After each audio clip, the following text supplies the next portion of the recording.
Shalom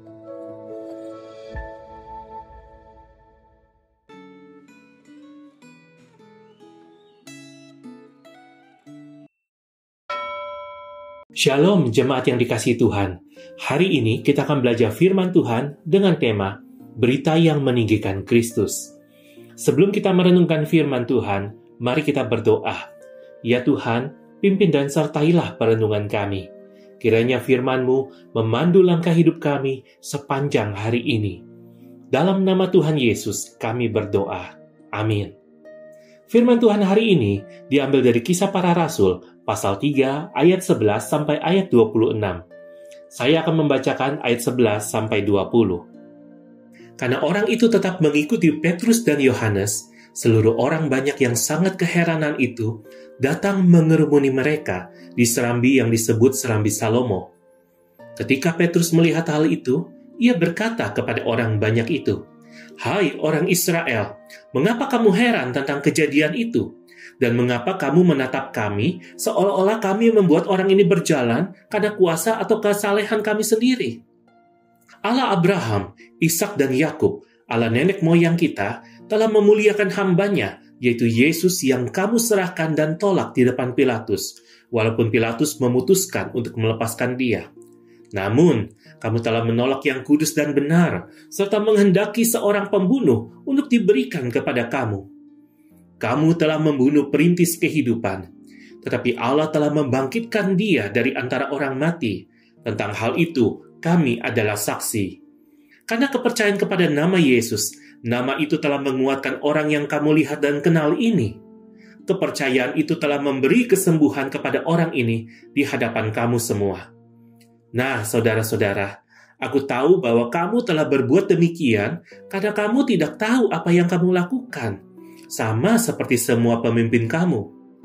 Namun, dengan jalan demikian, Allah telah menggenapi apa yang telah difirmankannya dahulu dengan perantaraan nabi-nabinya, bahwa Mesias yang diutusnya harus menderita.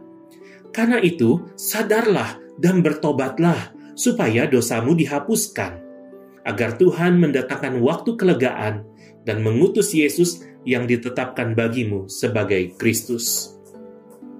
Kisah penyembuhan orang lumpuh di dekat pintu gerbang Bait Allah adalah peristiwa yang menakjubkan, karena seorang tabib yang hebat pun tidak akan mampu melakukannya. Sebelum peristiwa itu, penyembuhan orang lumpuh hanya terjadi pada masa pelayanan Tuhan Yesus. Peristiwa penyembuhan itu membuat banyak orang merasa takjub dan tercengang.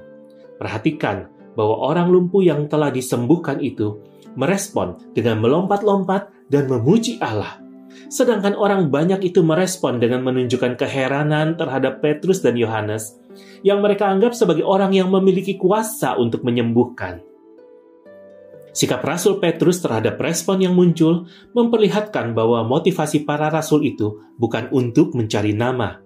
Tujuan pelayanan mereka adalah meninggikan Yesus Kristus. Dia mengklarifikasi bahwa Yesus Kristus adalah Sang Penyembuh yang sesungguhnya. Ada banyak titik temu yang membuat seseorang berjumpa dengan Kristus dan memperoleh keselamatan. Mengalami penyembuhan adalah salah satu titik temu yang membuat seseorang menjadi percaya kepada Yesus Kristus. Ada pula orang yang menjadi percaya kepada Tuhan Yesus setelah mendapat pertolongan saat menghadapi persoalan berat yang terasa seperti menghadapi jalan buntu. Walaupun ada banyak cara yang membuat seseorang menjadi percaya kepada Kristus, yang paling umum adalah seseorang menjadi percaya karena mendengar berita tentang Kristus.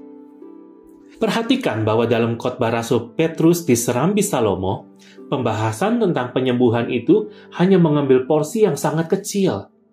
Sebagian besar isi khotbah Petrus adalah penjelasan tentang Kristus, bukan tentang masalah penyembuhan. Khotbah tersebut jelas ditujukan bagi orang Yahudi, bukan bagi orang non-Yahudi. Oleh karena itu, saat berbicara tentang penderitaan Kristus, kata-kata Rasul Petrus sangat tajam. Dia menuduh bahwa orang-orang Yahudi telah menolak, bahkan membunuh Kristus. Akan tetapi Kristuslah yang telah menyembuhkan orang yang lumpuh itu.